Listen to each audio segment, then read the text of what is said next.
Hello students, welcome to paradigm classes. Students, हम लोग arithmetic progression के क्वेश्चंस कर रहे थे, उसी को हम आगे कंटिन्यू करेंगे। चलो एग्जांपल नंबर 27 है जी। एग्जांपल नंबर 27 क्वेश्चन क्या कह रहा है?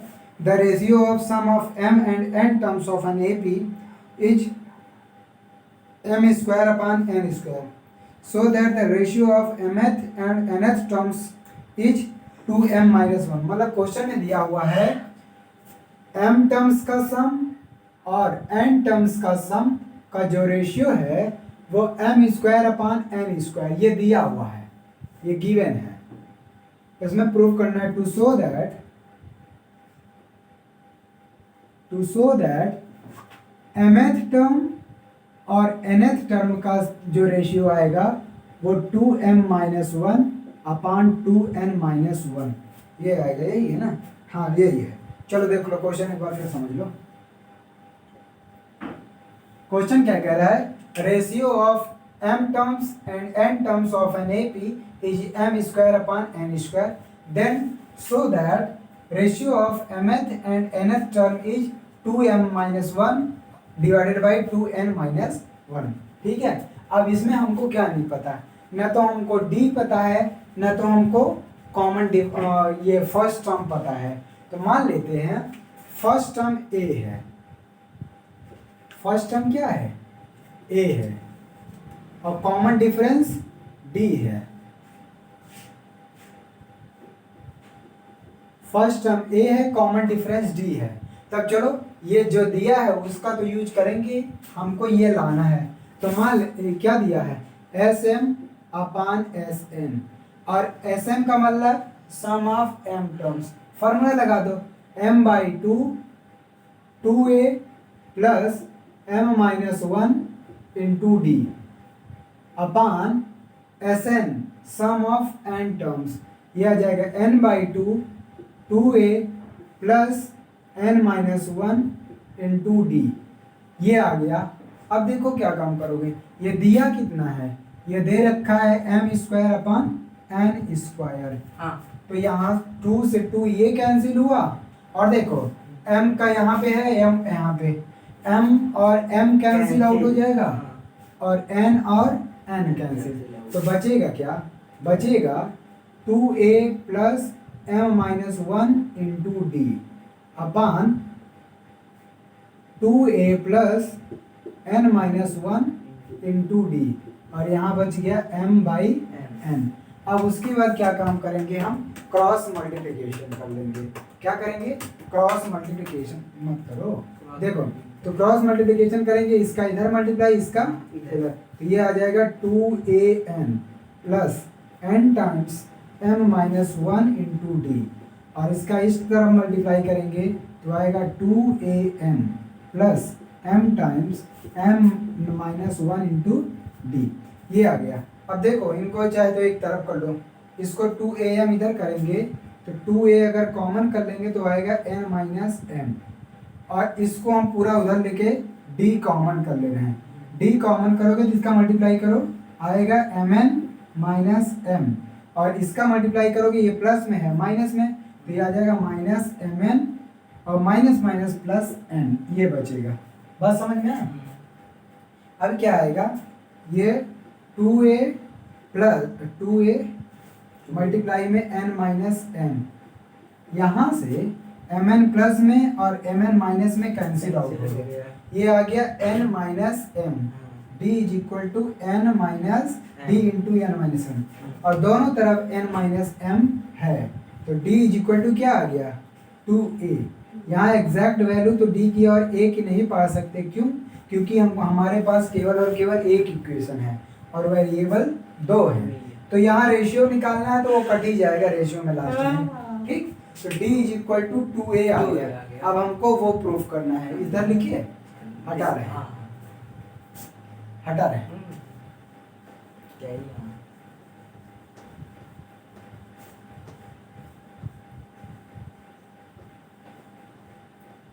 चलो, तो हमको तो निकालना है रेशियो ऑफ mth टर्म्स और nth टर्म्स।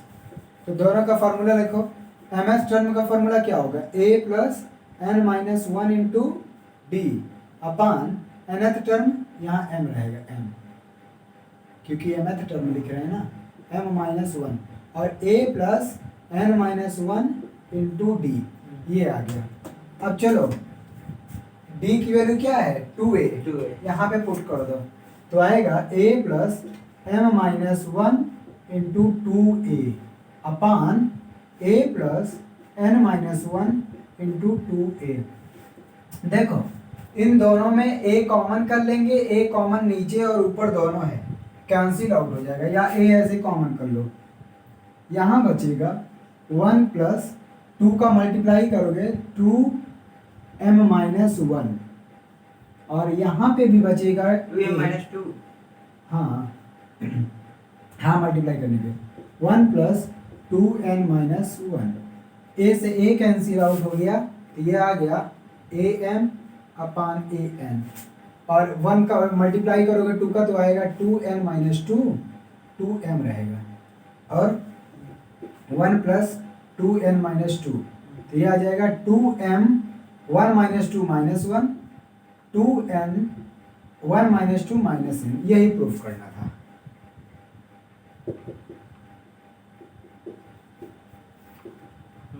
हो गया।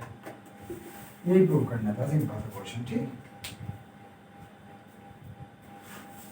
चले आगे, देख लिए।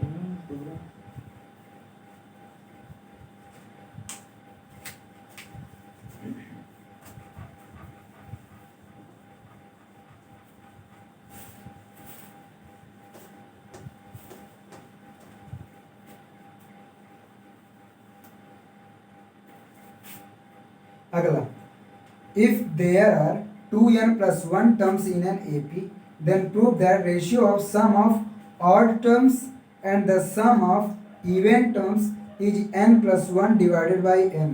ये तो अच्छा क्वेश्चन दे दिया, हाँ। चलो देखो, अच्छा question, example number 28।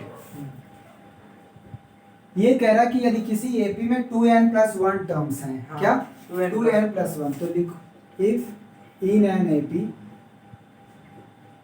there are 2n plus 1 terms, 2n plus 1 terms, अगर किसी एपी में इतने टर्म्स हैं, देन कह रहा है कि then prove that ratio of sum of odd terms and the sum of even terms is n plus 1 divided by n। to prove that ratio of sum of odd term to sum of even terms is n plus 1 divided by n, ये proof करना है। अब देखो इसमें क्या दिया है कि कोई एपी में टोटल टर्म्स जो है 2n plus 1 टर्म्स हैं, तो इसमें प्रूफ करना है कि जो जितने भी ऑड टर्म्स हैं उनका सम और जितने भी इवेंट टर्म्स हैं उनका सम, दोनों का जो रेशियो है वो n plus 1 divided by n होगा। चलो अच्छा ये बताओ ये कैसा टर्म है, 2n plus 1 कैसा टर्म है? ये अगर ऑड है ना, अगर का 1 जुड़ा है, ये ऑड टर्म है। इसका मतलब जैसे अगर पाँच ले लो, केवल 5 अगर छोटा से ले लें, तो 1 से लेके 5 तक 5 टर्म्स है। 5 टर्म में कितने ऑड हैं और कितने इवन है बताओ? 2 इवन 3 ऑड। हाँ, तो वैसे ही तो इसमें अगर इसको 2 पार्ट में डिवाइड करें, एक में 1 प्लस ज्यादा होगा। हाँ, कौन ज्यादा होगा? ऑड वाला। वाला। हाँ। तो इसका मतलब n plus 1 टर्म्स ऑड होंगे, हाँ। और n टर्म्स इवन होंगे। हाँ। बात समझ में? हाँ। तो किसी एक को ये कोई भी एपी ऐसे दे रखा है। अब चलो इसका मतलब यहाँ हुआ ये इन एन एपी दे रहा है इतने terms, the ratio of sum of odd terms, ये प्रूफ करना है। ठीक, तो इतने टर्म्स हैं, उस एपी की बात ही नहीं किया है कि अब उस एपी में हम फर्स्ट टर्म और कॉमन डिफरेंस डी मान सकते हैं ना। तो let A be first term, ये क्या है? फर्स्ट टर्म, और डी कॉमन डिफरेंस है उस एपी का, कॉमन डिफरेंस है। अब ये बताओ फर्स्ट टर्म ए है, दूसरा टर्म में क्या होगा a प्लस डी, तीसरा टर्म में क्या होगा a plus 2d, a plus 3d। इस तरह से ऐसे ऐसे कितने टर्म्स हैं, ऐसे ऐसे कितने टर्म्स हैं, 2n प्लस 1 टर्म्स हैं। तो 2n प्लस 1 टर्म क्या होगा, a प्लस 2nd। बोलो nth टर्म का फॉर्मूला लगाएंगे तो a 2n प्लस 1 टर्म क्या होगा, a plus 2n plus 1 minus 1 into D, plus 1 minus 1 cancel out हो जाएगा तो आएगा a प्लस 2n। बताओ तो लास्ट वाला टर्म वो होगा कि नहीं होगा। आगे बढ़ते हैं, ये दिया हुआ, ये तो बात दिया हुआ था कि ऐसी बात है, लेकिन हमको जो प्रूफ करना है वो सम ऑफ ऑड और इवन टर्म्स लेंगे। तो ऑड टर्म्स कितने होंगे, मान लेते हैं वो S1 है, क्या S1 क्या है, सम ऑफ ऑड टर्म है, सम ऑफ, ले लीजिए ना, हाँ n इवन ले लीजिए n प्लस 1 और अरे वो नंबर ऑफ टर्म्स होगा ना, S1 को मैं डिनोट कर रहा हूँ कि Sum ये सम ऑफ एंड ऑड टर्म्स हैं। चलो तो इसमें क्या होगा, क्या क्या a, दूसरा टर्म क्या होगा, तीसरा टर्म a प्लस डी, उसके बाद तीसरे के बाद fifth term a plus 4d, ये आएगा। अच्छा फिफ्थ आएगा तो 2n प्लस 1 टर्म्स तो आएगा, ये आ जाएगा a प्लस 2nd आएगा, है ना। आगे और ये जो S2 मान रहा हूँ वो सम ऑफ इवन टर्म है, क्या है, सम ऑफ इवन। और इवन कहाँ से शुरू होगा, a प्लस डी दूसरा वाला, दूसरे के बाद चौथा वाला a प्लस 3d और a प्लस 5d, इस तरह से। अच्छा इसमें लास्ट में कौन सा टर्म आएगा, इसके जस्ट पहले वाला है, ये 2n प्लस 1 टर्म है ना, तो 2n term a plus 2 minus 1 into D, ये होगा लास्ट वाला, ठीक है। अब कह रहा है कि इन्हीं दोनों का रेशियो हमको ये प्रूफ करना है। तो अच्छा ये कितने टर्म्स हैं टोटल, a से शुरू है, यहाँ देखो 1 2 और यहाँ 2nd तक, तो टोटल कितने टर्म्स होंगे ये, नहीं नहीं n प्लस 1 टर्म्स होंगे, ये कितने टोटल टर्म्स होंगे, ये ऑड टर्म्स है ना, तो कितने 2n प्लस 1 थे, 2n प्लस 1 में ऑड वाला ज्यादा होगा, जैसे 5 टर्म्स, वो ठीक है, वो तो n जैसे n मान लीजिए ना, हाँ तो ये पूरे n प्लस plus 1 टर्म्स हाँ, तो वही ये है। मैं समझाना चाहता n plus हूँ। 1 या तो ऐसे देख लो ना, यहाँ पे 0d है, यहाँ पे 2d, अगर शुरू करें तो एक टर्म ये है तो 2 4 6 ऐसे 2n तक, तो 2 4 6 ऐसे 2n तक, यही यहाँ से यहाँ तक ही n टर्म्स हो गए। तो एक ये कितने टर्म्स है, इसमें टोटल कितने टर्म्स हैं, n प्लस 1 टर्म्स हैं, और इसमें टोटल कितने टर्म्स हैं, n टर्म्स हैं। चलो अब फार्मूला लगा दो, तो क्या है S1 अपान S2, S1 क्या है, सम ऑफ ऑड टर्म्स, और ये कितने हैं n प्लस 1 टर्म्स हैं, तो ये आएगा n प्लस 1 बाई 2।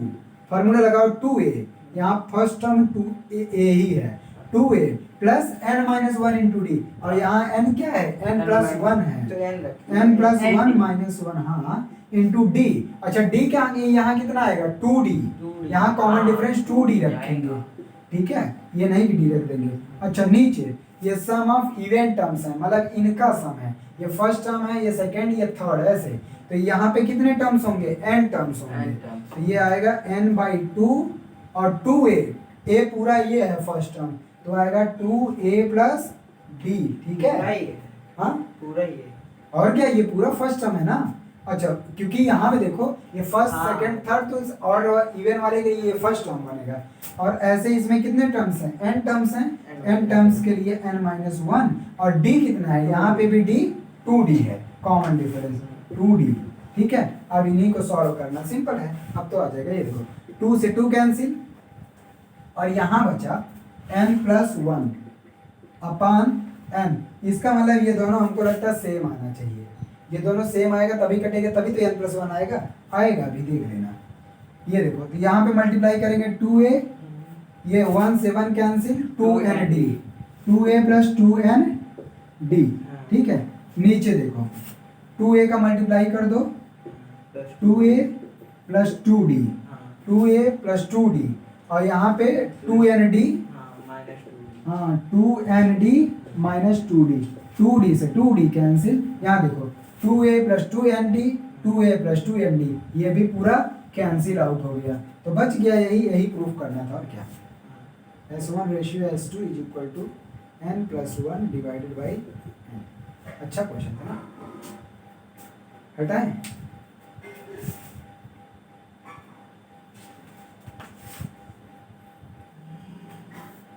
उसके बाद एक एंगल वाला है, एंगल वाला नहीं बताएंगे, ये 30 वाला करवाएंगे। 30 वाला the first second and third last terms of an AP a B C respectively prove that sum ही जितना है। ये वाला बताएंगे। चलो हटाएं।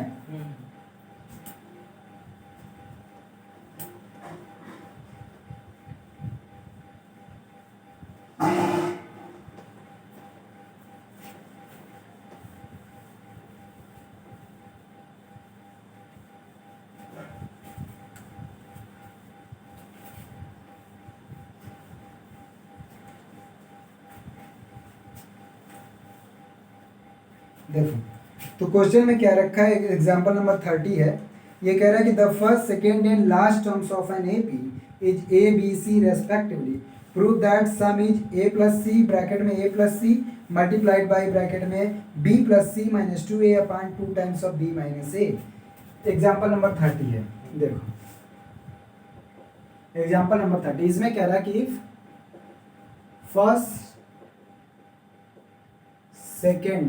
फर्स्ट सेकेंड दिया हुआ है, फर्स्ट सेकेंड, हाँ first second and last term of N A P is A B C respectively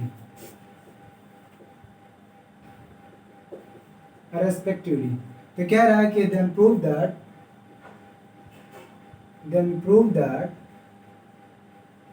sum is a plus c b plus c minus 2a plus c bracket में b plus c minus 2a upon 2 times of b minus a।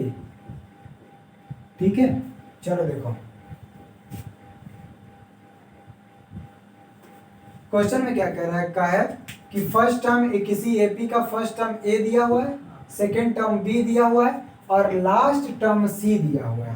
तब prove करना है कि सम of जो भी AP है, जितने भी टर्म्स हैं उनका sum a plus c b plus c minus 2a upon 2 times of b minus c. ठीक है, अच्छा पहले जो नहीं पता है उसको लिखो।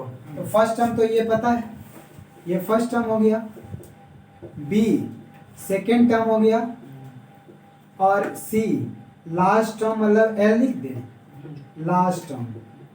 तो मान लेते हैं इसमें कितने टर्म्स हैं, n टर्म्स हैं। मान लेते हैं इसमें n टर्म्स हैं, let there are n terms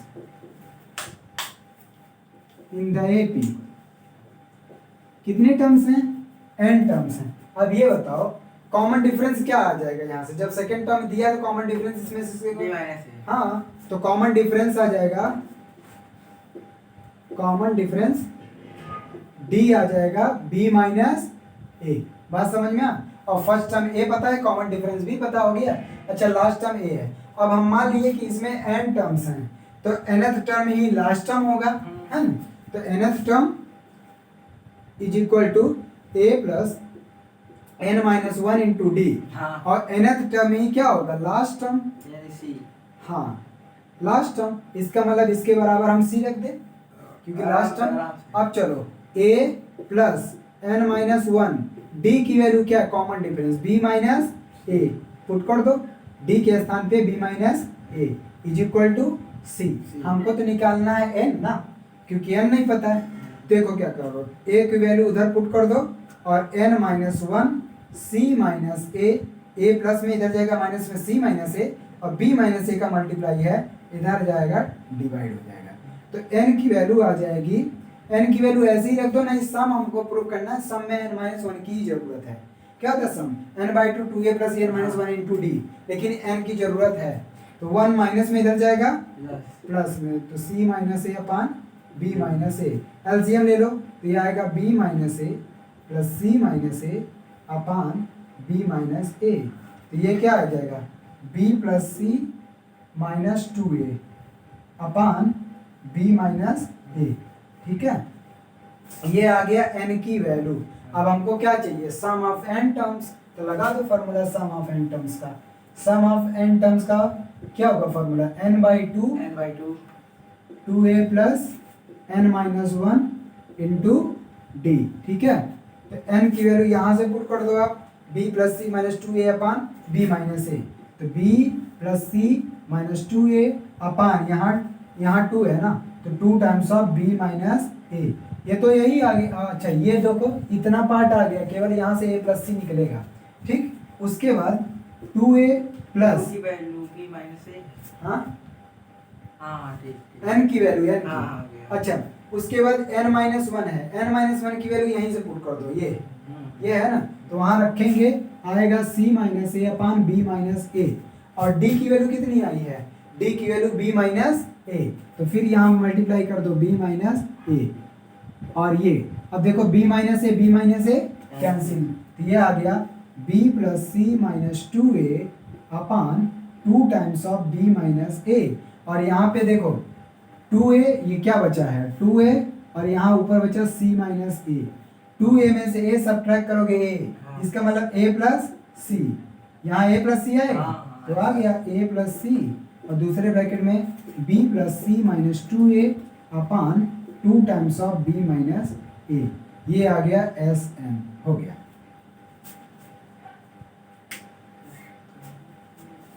लिखो, हो गया।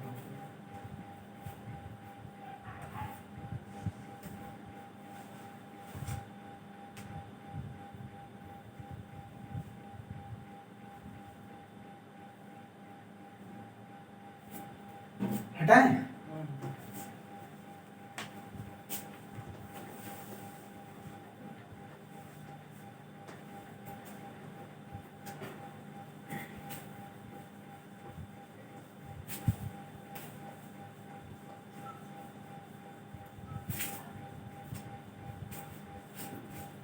एक क्वेश्चन है, छोटा सा है लेकिन अच्छा है, देख लो।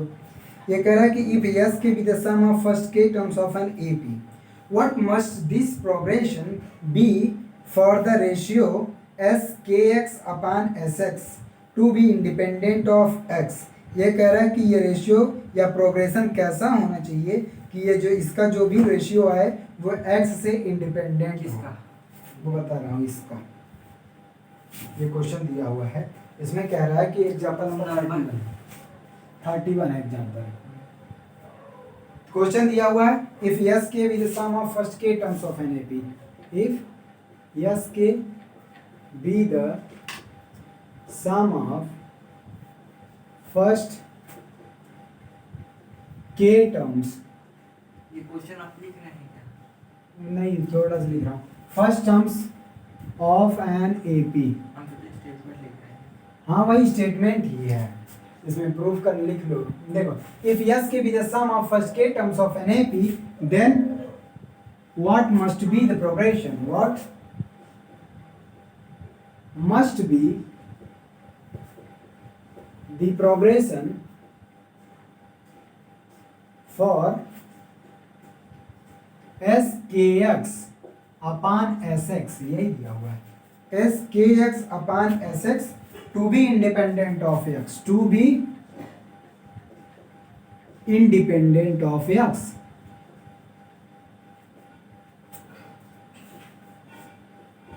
ठीक है, क्वेश्चन समझो, क्वेश्चन क्या कह रहा है। क्वेश्चन ये कह रहा है कि यदि यस के फर्स्ट के टर्म्स का सम डिपेंड बताता है, तो ये कह रहा है कि ये प्रोग्रेशन कौन सा जो भी एपी है अरिथमेटिक प्रोग्रेशन, ये क्या होना चाहिए या कैसे हो कि ये जो रेशियो है ना यस के एक्स अपान एस एक्स, ये एक्स से इंडिपेंडेंट हो, मतलब इस रेशियो को कैलकुलेट जब करेंगे या फाइंड आउट करेंगे, पता करेंगे, इसमें एक्स नहीं होना चाहिए, यही मतलब। ठीक है, चलो देखें कैसा क्या करना पड़ता है, क्योंकि इसमें पूछा कि कैसे होना चाहिए।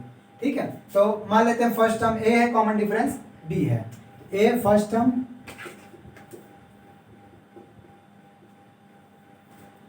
ए first term, d common difference. तो फॉर्मूला लिखो एस के एक्स अपान एस एक्स, और एस के एक्स का मतलब के एक्स टर्म का सम, तो ये आ जाएगा के एक्स बाई 2 2a प्लस के x minus one into D. बोलो यस, एन का फॉर्मूला लगाओ, एन टर्म्स का सम का फॉर्मूला लगाओ।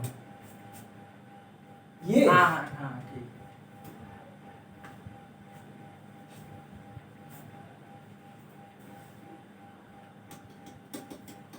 देखो ऐसे यहाँ पे इसके लिए फॉर्मूला लगाओ। ये क्या आएगा, एक्स बाई टू, हाँ 2a plus x minus one into D, यही आएगा ना। बिल्कुल। यहाँ तो x निकल गया, चलो ये x a x, लेकिन अभी इसमें x बचा हुआ है और वो भी नहीं बचना चाहिए क्योंकि कह रहा है इंडिपेंडेंट ऑफ x होना चाहिए। चलो तो पहले सॉल्व करो, ये k यहाँ बचा 2a प्लस के x minus one into D, और यहाँ नीचे बचा 2a plus x minus one into D, ये बचा। अब क्या काम करोगे, पहले मल्टीप्लाई करो x का 2a, इसका इसमें मल्टीप्लाई करेंगे तो आएगा के एक्स डी माइनस डी अपान 2a plus x D minus D. अब ये कह रहा है कि x से इंडिपेंडेंट होना चाहिए, इसका मतलब यहाँ पे x ना आए, ना यार। इसके लिए क्या कंडीशन होनी क्या चाहिए, होना चाहिए? तब तो ये दोनों बराबर हो जाएंगे। हाँ अगर x जीरो कर दे यहाँ पे, x अगर जीरो नहीं, अगर d common difference d zero कर दे, लेकिन वो भी नहीं हो सकता, कॉमन डिफरेंस d जीरो कर देंगे तो ये भी जीरो ये भी जीरो, 2a तब तो दोनों ए पी रह ही नहीं जाएगा, फिर कॉमन डिफरेंस जीरो आ जाएगा। फिर और क्या किया जा सर सकता नीचे है, के से मल्टीप्लाई कर दीजिए। कहाँ निचवा के से मल्टीप्लाई कर दीजिए। तो k से मल्टीप्लाई करेंगे तो क्या फर्क पड़ेगा, के एक्स डी अपान के एक्स डी तो ये कैंसिल हो जाएगा, ऐसे कैसे कैंसिल होगा। होगा नहीं जाएगा, लेकिन बनाने की कोशिश कर रहे हैं हम भी अंदर ये इसमें पूछा क्या, तो what must be the progression for yes के एक्स अपॉन ये टू बी इंडिपेंडेंट, मतलब ये प्रोग्रेशन क्या होना चाहिए कि ये इंडिपेंडेंट हो जाए। तो डी की वैल्यू इसमें तो खोजना पड़ेगा फिर हमको। देखो क्या काम कर दो, इसको आगे बनाओ के, इसको क्या काम कर दो 2a माइनस डी और प्लस के एक्स डी, ऐसे यहाँ पे भी बनाओ 2a माइनस डी और यहाँ पे प्लस एक्स डी। अब ये बताओ, हम यहाँ पे डी भी जीरो नहीं ले सकते, क्यों, क्योंकि डी जीरो लेंगे तो कॉमन डिफरेंस सबका जीरो हो जाएगा। उसके बाद यक्स भी जीरो नहीं ले सकते, क्योंकि यक्स जीरो लेंगे तो इसका मतलब हुआ कोई भी टर्म इसमें है ही नहीं, यहाँ यस जीरो। तो एक कंडीशन ये बची, ये वाली पूरी कंडीशन यक्स से इंडिपेंडेंट होने के लिए। अच्छा ये बताओ, ये अगर जीरो हो जाएगा या ये टर्म ना रहे तो ये एक्स एक्स कैंसिल आउट हो जाएगा, तो ये इंडिपेंडेंट ऑफ एक्स आ जाएगा कि नहीं। भले ही के डी ये है, लेकिन ये वाला टर्म अगर ना होता तो ये एक्स एक्स ऐसे ही कैंसिल आउट हो जाता। ठीक, इसका मतलब ये क्या कंडीशन हो सकती है, मतलब एक ए प्लस में नहीं। फॉर एस के x upon S x to be independent of X, X if and only कब हो सकता है, 2a माइनस वन ये जीरो होना जरूरी है, क्योंकि अगर ये जीरो, ये पूरा टर्म हम d को और a को अकेले जीरो नहीं कर रहे हैं, ये पूरा और ये तो मान लीजिए एक प्लस में होगा एक माइनस में होगा तो हाँ, इसका मतलब d इज इक्वल टू आ गया 2a, और ये कंडीशन बन सकता है d 2a, क्यों, क्योंकि फर्स्ट टर्म दिया है a और उसके बाद कॉमन डिफरेंस d का था, अब जोड़ते जाओ तो दूसरा टर्म क्या आएगा 3a, 3 में 2a जोड़ोगे 5a, 5 में 2a 7a, इस तरह से ये एक AP बन गया, एक AP बन गया। और जब इसमें ये टर्म निकालोगे तो रेशियो आएगा x से इंडिपेंडेंट, अब x पे कोई डिपेंडेंट नहीं करेगा, हो गया। वही कह रहे हैं ना, जीरो बनाना मुश्किल था, ठीक है, हो गया, ठीक है।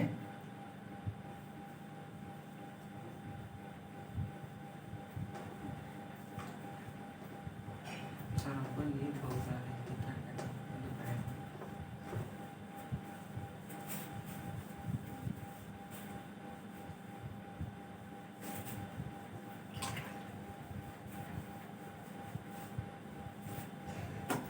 चलो देखो अगला क्वेश्चन।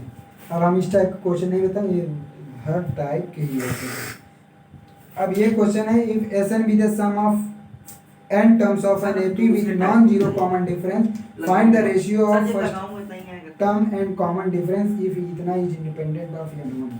अभी यही लगाऊंगा। ठीक है, लगा लें, आगे चल रहे हैं। ये वाला देखो 35। सर इसमें आप बताएंगे बाद में कुछ। ठीक है, रहने दो, चलो। वैसे इंडिपेंडेंट क्लास में कुछ रहने दीजिए, वैसे वीडियो हम तो प्रॉपर्टी चल रहे हैं ना, आप बताइए। Property of arithmetic progression. तो अब चलेंगे property of arithmetic progression. Properties of arithmetic progression. ठीक, फर्स्ट थ्योरम है थ्योरम या प्रॉपर्टी फर्स्ट है, if a constant is added to और subtracted from each terms of an AP then the resulting sequence is also an AP with the same common difference. ये prove कराया हूँ, वैसे high school में prove किए हो, केवल स्टेटमेंट लिख दे रहा हूँ, बस क्या लिख दूंगा, समझ में आ जाएगा, याद आ जाएगा तुमको। प्रॉपर्टी फर्स्ट नहीं, 9th में था, एवरेज में था ये बात, 9th में एवरेज में था ना, 10th में नहीं था। चलो देखो, एवरेज में था। ठीक है, प्रॉपर्टी फर्स्ट कह रहा है, इफ अ कांस्टेंट, हाँ, if a constant is added, हाँ, is if a constant is added और subtracted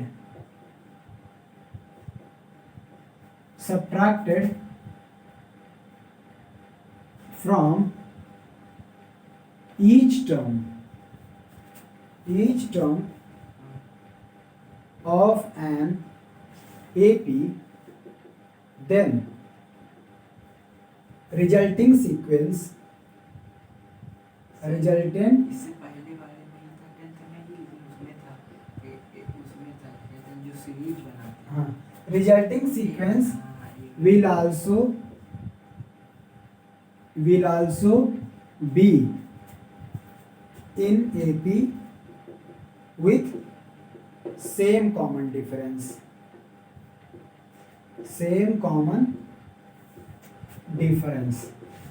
ये फर्स्ट प्रॉपर्टी है। ठीक है, प्रूफ करा दूं, बोलो कर लोगे?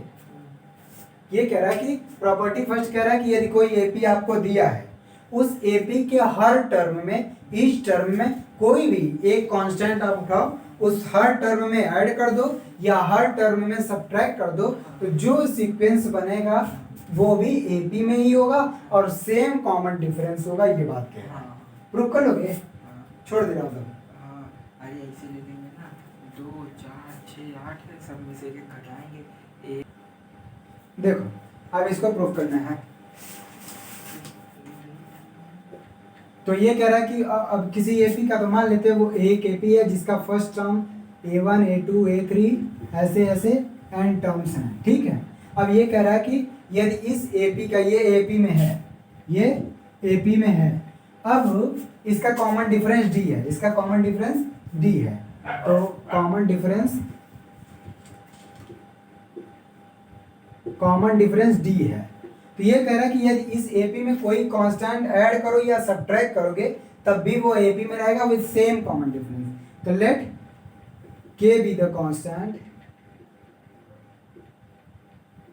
to be added, जब इसमें ऐड करोगे तो क्या बनेगा? a1 प्लस के, a2 प्लस के, a3 प्लस के, इस तरह से लास्ट वाला टर्म क्या बनेगा? an प्लस के।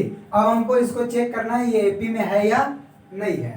तो अब चलो फर्स्ट माइनस सेकंड करो, a2 प्लस के माइनस a1 प्लस के, तो ये कितना आएगा?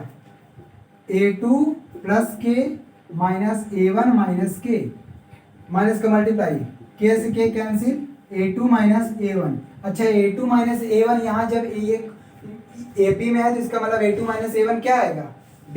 ये तो हम माने थे ना ये AP में है, इसका मतलब a2 माइनस a1 क्या आएगा? d। और यहाँ पे भी a2 प्लस के और a1 प्लस के का डिफरेंस d आया। अच्छा, उसके बाद एक दो और देख लो, a3 प्लस के माइनस a2 प्लस के, तो यहाँ पे भी देखो माइनस का मल्टीप्लाई करेंगे, के से के कैंसिल आउट हो जाएगा, आएगा a3 माइनस a2, और यहाँ पे भी a3 माइनस a2 का डिफरेंस d है क्योंकि ये AP में है, ये भी DP। इसका मतलब हम देख रहे हैं इसमें भी कॉमन डिफरेंस सेम d आ रहा है। जब कॉमन डिफरेंस सेम आ रहा है इसका मतलब ये भी क्या है, AP में है। दैट इज हाँ लिख दे न्यू सीक्वेंस या new sequence is in AP with same common difference, with same common difference, ठीक, with same common difference। चलो आगे। अच्छा इसी तरह से सिमिलरली आप सब्ट्रैक्ट करके भी प्रूव कर सकते हो। यहाँ जहाँ जहाँ प्लस किया हूँ आप कर दो सब्ट्रैक्शन, मतलब के घटा दो सब में, के घटाओगे तो यहाँ माइनस माइनस प्लस के हो जाएगा और यहाँ प्लस माइनस के, तो वो कैंसिल आउट होके बात यही आएगी। ठीक, इसको प्रूव कर लेना कहाँ रखे। चलो आगे चलते हैं। Property number second, property number second multiply और डिवाइड वाला है, तो उसमें क्या होगा बताओ। वही इसमें एपी में एपी बनेगा तो कॉमन डिफरेंस कितने का आएगा, नहीं डी पाई क्या, जितने का मल्टीप्लाई करेंगे। हाँ डी इनटू हाँ। के या फिर डी अपॉन के। देखो property, if each terms of a given AP is multiplied और divided by a non zero constant k, then resulting sequence is also in AP with common difference k d और d by k, और where d is the common difference of an AP. तो लिख दे रहा हूँ statement property 2, हम लिख लें property 2 लिख लो, लिखने की भी जरूरत है, ही स्टेटमेंट है, थियरम टाइप का है। नहीं तो रहने तो बुक में दिया है, तुम्हारे बुक में है। प्रॉपर्टी 2 देखो, 2 क्या रहा है, if in a given AP, in a given AP, given AP each term is multiplied or divided by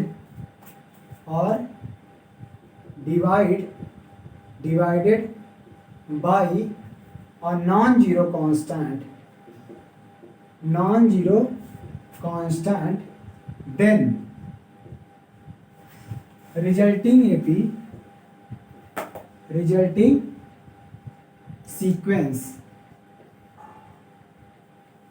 resulting sequence will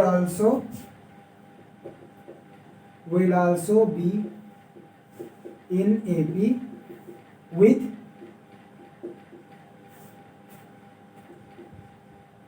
common difference becomes क्या लिखूं यहाँ पे, if in a given AP each terms is multiplied or divided by a non-zero constant k लिख दो, constant non-zero constant k, then resulting sequence will also be in AP with common difference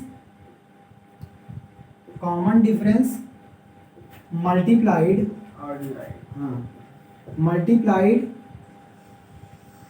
or divided by same constant, multiplied or divided by the constant k,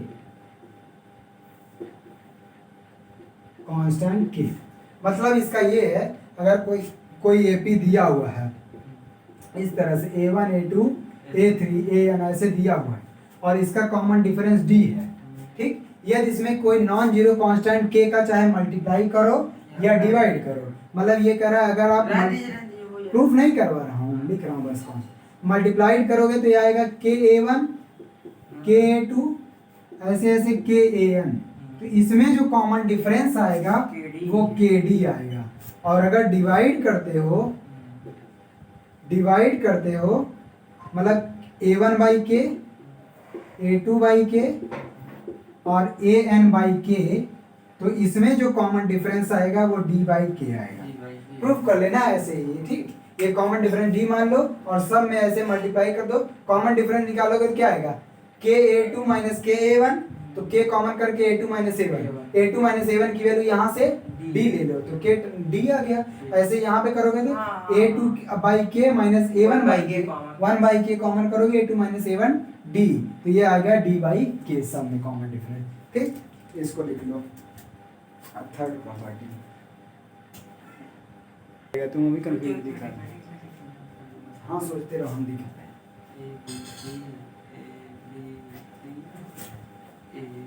अभी लिख देंगे आ जाएगा, देखो हाँ ये मालूम है ना, कॉमन डिफरेंस जो है वो b माइनस a और इधर हो जाएगा c माइनस d। हाँ प्रॉपर्टी 4 ये कह रहा है कि 3 नंबर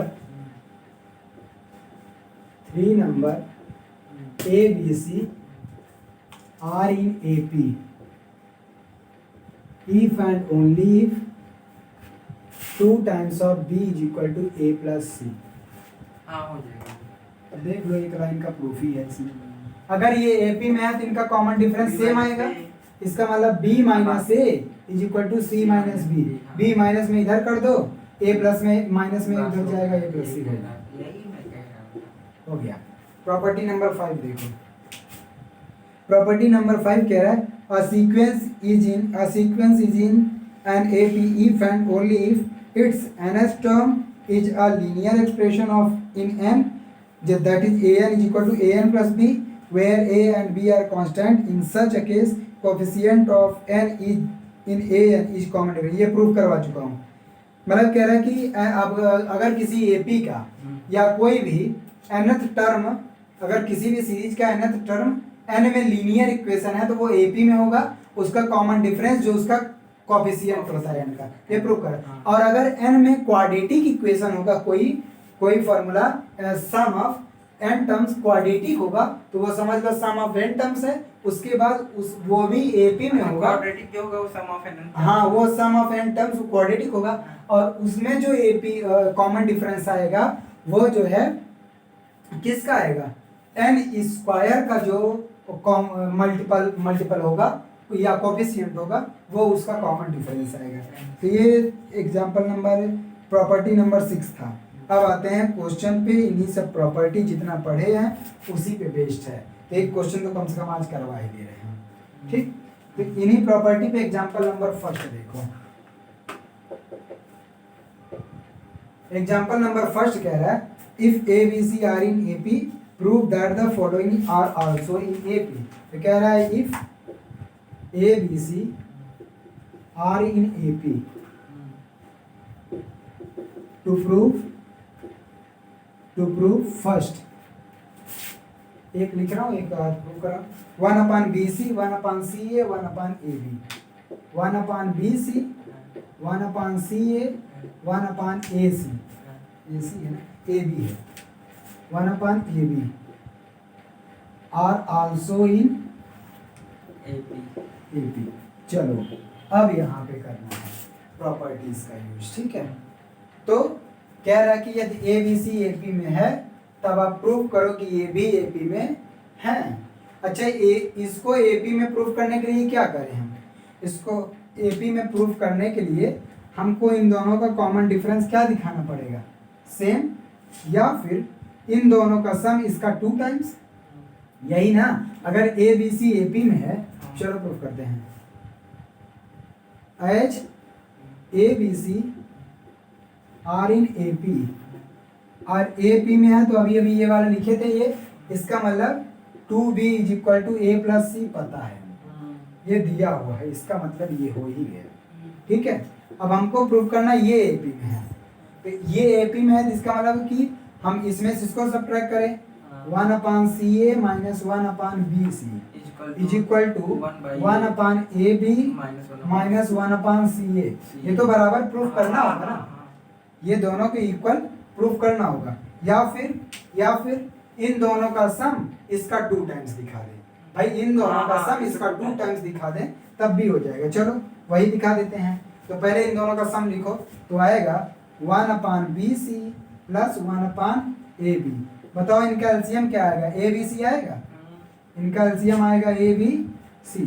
इसमें कितने का मल्टीप्लाई होगा, A का, और इसमें C का, और A plus C is equal to, यहाँ क्वेश्चन में दे रखा है, ये दे रखा है पहले से, A plus C is equal to 2b, यहाँ 2b रख दो upon A B C, B से B cancel, 2 times of A C. आ गया कि नहीं आ गया? बोलो, इन दोनों का सम इसका दोगुना आ गया ना, इसका मतलब ये तीनों एपी में है। सिंपल था ना। तो that is 1 upon B C, 1 upon C A, 1 upon A B are also in A P. ठीक है, हो गया। इसी का दूसरा, इसमें 4 क्वेश्चन है। दूसरा वाला कर लोगे अपने, दूसरा वाला मैं नहीं करा रहा, हाँ तीसरा वाला घर में करा दे रहा हूँ, थर्ड वाला करा दे रहा हूँ एनसीईआरटी क्वेश्चन। हटाओ इसको। क्वेश्चन यही है, यदि ए बी सी एपी में है तब इसके आगे ये फर्स्ट था, अब दूसरा करवा रहा हूँ। हाँ हाँ वही चौथा। तो दूसरा कह रहा है, तो ये चौथा वो कह रहा है 1 अपान थर्ड है ये, ए 1 upon B plus 1 upon C ए, और दूसरा है B 1 by C plus 1 upon A, C 1 by A plus 1 by B are also in A P. ठीक है, इसका मतलब इसमें दिया है यदि A B C A P में है तो प्रूव करो ये भी ए पी में है। ठीक, चलो देखो इसमें भी वही कर लेंगे। हाँ, सब में कंडीशन यही है, लेकिन वही है दिमाग लगाना कि कैसे लाएंगे ये, मतलब इन दोनों का सम इसका दोगुना कैसे लाना है, यही दिमाग लगाना ही है। तो चलो इन दोनों का सम करते हैं, पहले इन दोनों का सम करते हैं। अच्छा, ये एपी में दिया तो ये बात तो फिक्स है कि 2b equal to a plus c, ये बात दिया हुआ है, समझ लो। ये सब के लिए प्रूफ करो, लगाओगे आप, है ना। चलो इन दोनों का सम करो, तो आएगा a 1 by b plus 1 by c और plus c times of 1 by A plus 1 by b. तो अब इसको देखो क्या काम करेंगे यहाँ पे, इनका सबका एलसीएम चाहे तो एक ले लो आप, इनका सबका एलसीएम क्या आएगा, ए बी सी आएगा। इसमें a नहीं है, a का मल्टीप्लाई होगा, इसका मतलब a का मल्टीप्लाई a स्क्वायर हो जाएगा, a स्क्वायर आएगा, और बाकी b और c का इधर मल्टीप्लाई हो जाएगा, b और c का इधर, तो ये आएगा b प्लस सी, है ना, प्लस यहाँ पे a b का मल्टीप्लाई c का मल्टीप्लाई, तो ये आएगा c स्क्वायर, और ये आ जाएगा आपस में a प्लस b। इतना बात समझ में आया?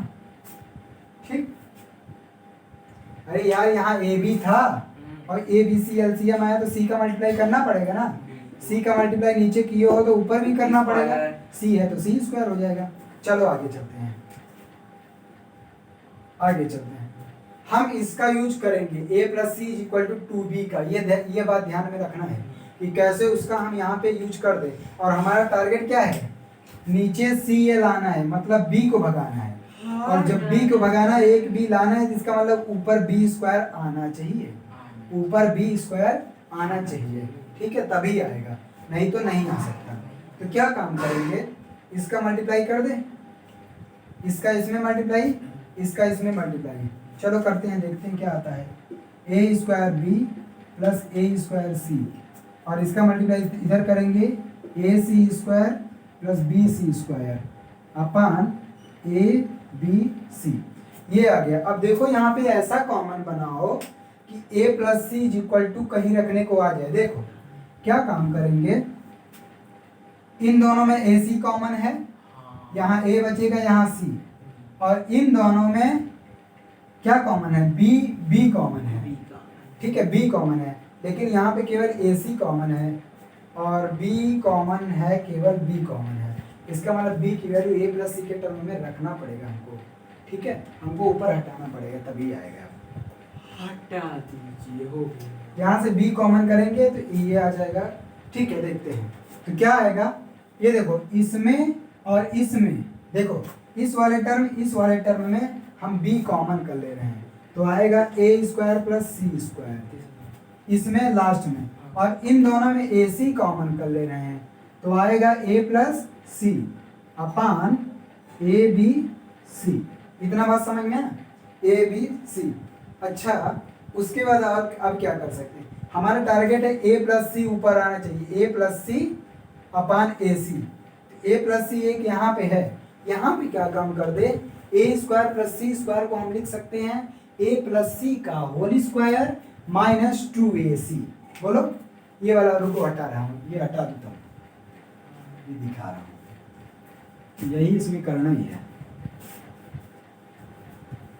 देखो हम क्या लिख सकते हैं, ए स्क्वायर प्लस सी स्क्वायर को लिख सकते हैं ए प्लस सी का होल स्क्वायर माइनस 2ac। बोलो हाँ यही बात यहाँ पे लिख दो, तो ये आ जाएगा बी ए प्लस सी का होल स्क्वायर माइनस 2ac, और यहाँ पे ac और a प्लस सी के स्थान पे हम b रख सकते हैं, 2b था ना, 2b रख दो। अभी देखो कटेगा पिटेगा क्या करना है, a b c।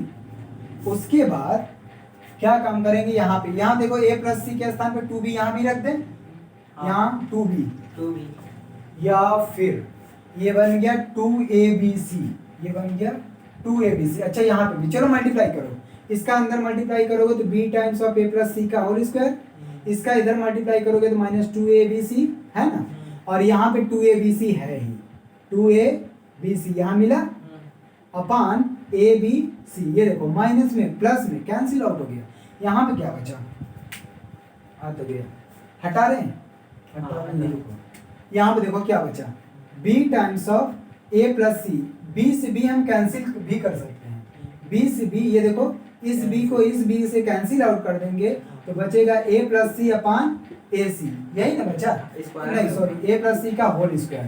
तो इस a प्लस सी को हम a प्लस सी और a प्लस सी अलग में कर दें, और इस a प्लस सी के साथ ac लिख दे। बोलो अरे ये दो था, a प्लस सी और a प्लस सी कर दिया, इस a प्लस सी के स्थान पे हम 2b रख दे, क्या रख दे, 2b, यहाँ आया था ना a प्लस सी 2b, और इसको ऐसे ही रहने दे, इसको चाहे तो अलग अलग कर दो, तो आएगा a plus C upon ac, और अलग अलग करेंगे तो आएगा 1 by a plus 1 by c। बोलो अच्छा यही तो हमको प्रूव करना था, इधर देखो इन दोनों का सम इसका दो गुना, इन दोनों का सम इसका दो गुना, तो ये देखो 2 टाइम्स है कि नहीं, 2 times of b 1 by c plus 1 by a, और क्या है इन्हीं दोनों का सम, तो ये सॉल्व करते आए हैं, तो प्रूफ हो गया कि नहीं। तो that is they are also in AP, they are also in AP। ठीक समझ में आया? अच्छा चौथा वाला छोड़ दे, चौथा नहीं, अरे पांचवा छठवा, वही बहुत अच्छा क्वेश्चन बनाना पड़ेगा।